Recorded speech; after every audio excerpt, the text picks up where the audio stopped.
Today I am going to discuss about rule 9. Let অনুমতি দেওয়া. This is the very important rule. সবচেয়ে important বা গুরুত্বপূর্ণ রুলের ভিতরে এটা, যেটা আমরা অনেক সময় ইউজ করি। এই সেন্টেন্সটা অনেক টাইমে আমরা কিন্তু ইউজ করি। তো কেমন হবে, কিভাবে হবে সেটা একটু বোঝাই। তো প্রথমে আছে দেখো লেট দিয়ে। তো লেটটা কি অর্থে বোঝায়? অনুমতি দেওয়া অর্থে প্রকাশ করে। এটা হচ্ছে আমাদের রুল, বাট এটার মেন স্ট্রাকচার হচ্ছে প্রথমে কি হবে, লেট। কি আছে? লেট প্লাস পার্সনের অবজেক্ট। তো আমরা সকলে জানি পার্সনকে তিন ভাগে ভাগ করেছে, first person, second person, third person. তার ভিতর ফার্স্ট পার্সনের ভিতর আছে আই আর উই, সেকেন্ড পার্সনে ইউ, থার্ড পার্সনে আছে he, she, it, noun, this, that. তার সাথে আছে কি, দে। এইগুলোর ভিতরে প্রত্যেকটা পার্সনের অবজেক্ট। তো পার্সনের অবজেক্ট বলতে কি বোঝায়? দেখো আয়ের অবজেক্ট আমি কি দিয়েছি? Me. We're object us, your object you, here object him, sheer object her, their object them. এই কয়টা ইউজ করবা সবচেয়ে বেশি। এর বাইরে কোনো অবজেক্ট ইউজ করার কোনো প্রয়োজন নেই। ওকে, কয়টা দিয়েছি? Me, us, you, him, her, them. Total হচ্ছে 6টা অবজেক্ট। এখানে পার্সনের অবজেক্ট, তার মানে এই 6টা অবজেক্ট দিয়ে তুমি যে কোনো একটা অবজেক্ট দিয়ে করতে পারবা। ঠিক আছে। তারপরে বলা হয়েছে প্লাস ভার্ব 1। তো আমরা সকলে জানি অবজেক্টের পরে ভার্বের সাথে আইএনজি হয়, সব ক্ষেত্রে না, তবে এই সেন্টেন্সের ক্ষেত্রে অবজেক্টের পরে কি হবে? ভার্বের কয় নাম্বার রূপ? 1 নাম্বার রূপ। 1 নাম্বার রূপ প্লাস কি দেওয়া আছে? অবজেক্ট।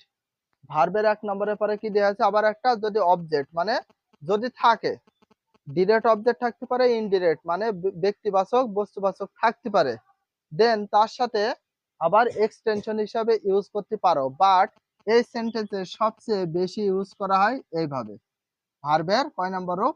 1 নাম্বার রূপ পর্যন্ত ইউজ করলে সেন্টেন্সটা খুব ম্যাচিং করে, খুব ভালো হয়।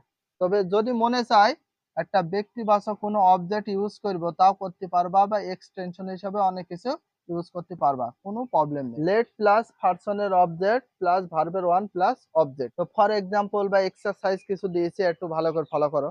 প্রথমে দেওয়া আছে লেট, লেটের পরে কি বলা হলো? পার্সনের অবজেক্ট। তো আমি এখান থেকে কোন অবজেক্টটা নিয়েছি? মি। তারপরে দেওয়া হল কি প্লাস ভার্বের 1। ভার্বের কয় নাম্বার রূপ? 1 নাম্বার, যেটাকে বলা হয় প্রেজেন্ট ফর্ম বা বেস ফর্ম।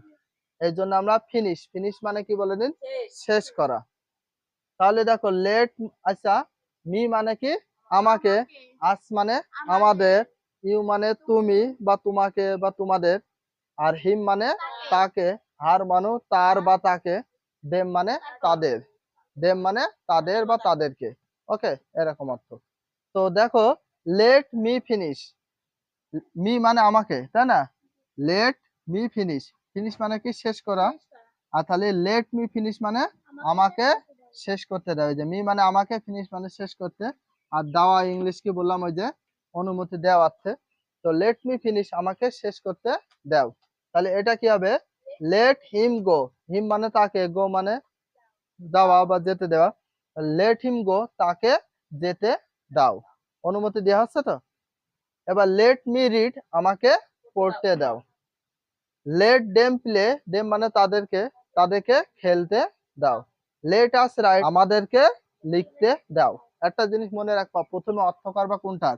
মাঝখানে যে অবজেক্ট আছে না, সেটার অর্থ আগে লিখবা, তারপরে ভার্ব আছে না, তারপর ভার্বে অর্থ করবা, আর তারপর লেট অর্থটা দাও অর্থে ব্যবহার করবা। তো এখানে আমরা লেট আস রাইট, আমাদেরকে লিখতে দাও। মি মানে আমাকে, সিট মানে বসতে দেওয়া।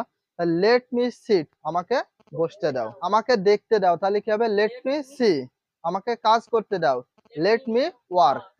তাকে ঘুমাতে দাও, লেট হিম স্লিপ, অথবা লেট হার স্লিপ। আমাদেরকে পড়তে দাও, তাহলে হবে লেট আস রিড। আমাদেরকে খেতে দাও, তাহলে কি হবে?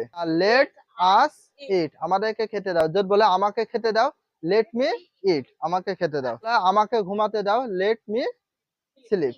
আমাকে যেতে দাও, লেট মি গো। আমাকে লিখতে, লেট মি রাইট। তাহলে এইটা দিয়ে আমরা কয়টা সেন্টেন্স মেকিং করব? আমাদের উচিত অ্যাট লিস্ট 100 সেন্টেন্স মেকিং করা, বাট তোমরা সেটা করো না আমি জানি।